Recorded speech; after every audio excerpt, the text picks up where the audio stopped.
इस वीडियो को देखने के बाद आपको पता चल जाएगा कि नींद क्या है, नींद के समय को कैसे कम करें और गहरी नींद लें। और वीडियो के अंत में आपको अच्छी और गहरी नींद के लिए कुछ छोटे यौगिक उपाय भी बताऊंगा। तो चलिए शुरू करते हैं एक कहानी से। एक बार एक धनी व्यक्ति एक बौद्ध भिक्षु के पास जाता है और कहता है, मुनिवर, मैं अपनी नींद से बहुत परेशान हूं। बहुत कोशिश करने के बाद भी मुझे देर रात तक नींद नहीं आती और रात को सोने से पहले सभी के विचार दुनिया भर की दौड़ती रहती है। मन में और सो भी जाता हूं तो रात भर करवटें बदलता रहता हूं और जब मैं सुबह उठता हूं तो मुझे अच्छा नहीं लगता। मैं थका हुआ और बेचैन महसूस करता हूं। कृपया आप मेरी इस समस्या का कोई समाधान बताएं।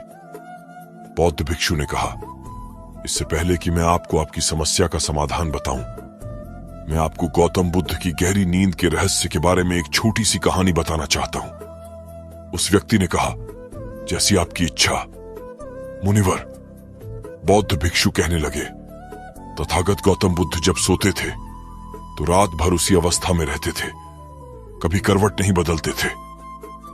रात को जिस अवस्था में सोते थे सुबह तक उसी अवस्था में रहते थे।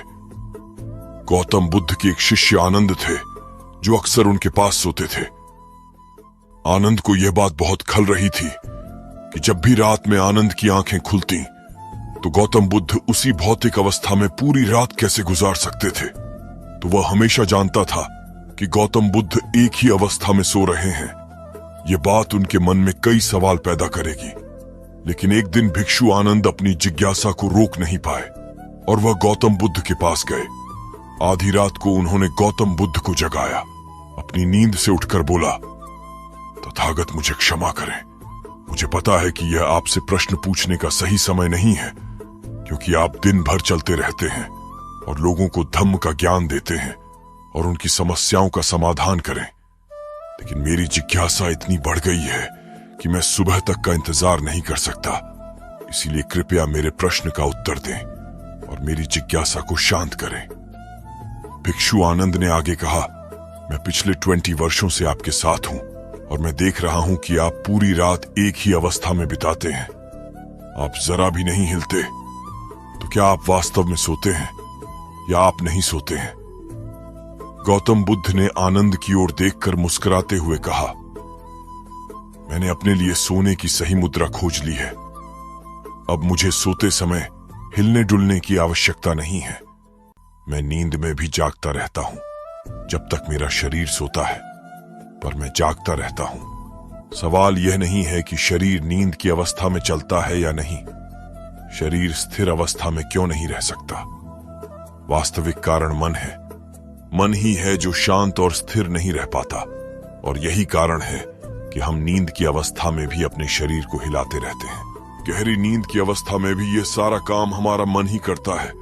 एक बार मन स्थिर हो जाए, मन शांत हो जाए तो आपका शरीर गहरे में चला जाएगा। सो जाओ, लेकिन तुम भीतर से जाग जाओगे। भीतर से तुम सब कुछ अनुभव कर पाओगे। सोने के बाद भी अपनी जागरूकता एक छोटे से जलते हुए दीपक की तरह निरंतर प्रज्वलित होगा। कहानी समाप्त करने के बाद बौद्ध भिक्षु ने अमीर आदमी से कहा, एक प्रबुद्ध व्यक्ति न केवल अपने शरीर को पूरी जागरूकता के साथ देखता है, बल्कि वह अपने मन को भी पूरी जागरूकता के साथ देखता रहता है। एक प्रबुद्ध व्यक्ति की तरह नींद नहीं आती है। सामान्य व्यक्ति जब सोता है तो बेहोश हो जाता है। उसे अपने आसपास के बारे में पता भी नहीं चलता, इसलिए वह अपने सपने भी नहीं चुन पाता। लेकिन जब एक बुद्ध व्यक्ति सोता है तो वह जागता है, जैसे सुबह उसकी आंखें खुली होती हैं। वैसे ही एक बुद्ध भी एक व्यक्ति की नींद में होता है। इसीलिए कहा जाता है कि एक बुद्ध व्यक्ति कभी नहीं सोता है। जब एक आम आदमी सो जाता है वह नहीं जानता कि वह कब सो जाता है। लेकिन अगर आप जागने और सोने के बीच के उस छोटे से क्षण में जागते रह सकते हैं, जब हम सोने के बहुत करीब होते हैं, तो कुछ आश्चर्यजनक होगा जो आपको जागरूकता के करीब लाएगा। यह सुनकर उस व्यक्ति ने कहा, मुनिवर ऋषि, मुझे इतनी गहरी आध्यात्मिकता की बातें समझ में नहीं आती। कृपया मुझे आसान शब्दों में समझाएं कि मुझे गहरी नींद आसानी से क्यों नहीं आती। बौद्ध भिक्षु ने कहा, मुख्य 5 हैं। देर रात तक जागने और आसानी से नींद न आने के कारण सबसे पहला कारण है बिस्तर पर सोने के अलावा अन्य काम करना। जैसे कई लोगों की आदत होती है कि वे बिस्तर पर ही खाना खाते हैं, बिस्तर पर बैठकर पढ़ाई करते हैं और ऐसे कई काम वे अपने बेडरूम में ही करते हैं। शयन कक्ष का अर्थ सोने का स्थान होता है, लेकिन लोग इसका प्रयोग अन्य कार्यों के लिए भी करते हैं, जिससे हमारे मस्तिष्क में शयन कक्ष का कोई निश्चित अर्थ नहीं होता है। इसलिए जब हम बिस्तर पर सोने जाते हैं तो हमारा मन पूरी तरह से स्वीकार नहीं करता है कि अब हमें सोना है, क्योंकि तुमने एक ही जगह पर दूसरे काम करने की आदत बना ली है। दोस्तों, अगर हम आंखों की बात करें, आज के समय की बात करें, तो हम भी बिस्तर पर लेटकर फोन पर बात करते हैं। ऑफिस का काम बिस्तर पर बैठकर ही करते हैं, फिर चाहे वह मूवी देखना हो, खाना खाना हो, पोस्ट गेम खेलना हो या गपशप करना हो। आजकल लोग अपना ज्यादातर समय बिस्तर पर लेटे हुए बिताते हैं, जिसकी वजह से बिस्तर अब हमारे दिमाग में सिर्फ सोने की जगह नहीं रह गया है। मैं समझता हूं कि गहरी और चैन की नींद न आने का क्या क्या कारण हो सकते हैं, लेकिन क्या आप कुछ ऐसे उपाय बता सकते हैं जिन्हें करने से हमें गहरी नींद आने में मदद मिले? बौद्ध भिक्षु ने कहा, मैं आपको कुछ ऐसे कर्म बता रहा हूं जिन्हें आप सोने से पहले या उठने के बाद कर सकते हैं, जिससे न सिर्फ आपकी नींद गहरी होगी, बल्कि आपके जीवन में एक सकारात्मक बदलाव भी आएगा। सोने से पहले हो सके तो अपने बेडरूम में किसी भी ऑर्गेनिक तेल और रुई का दिया जलाएं। इससे आसपास के वातावरण में सकारात्मकता आती है। और सोने से पहले थोड़ा पानी पिएं, इससे आपको काफी फायदा होगा। जब आप बिस्तर पर जाएं, सोने से पहले कुछ मिनटों के लिए ध्यान करें और आपके पास जो कुछ भी है उसके लिए आभार व्यक्त करें या उन सभी अच्छी चीजों के बारे में सोचें जो आपने अपने दिन में की हैं।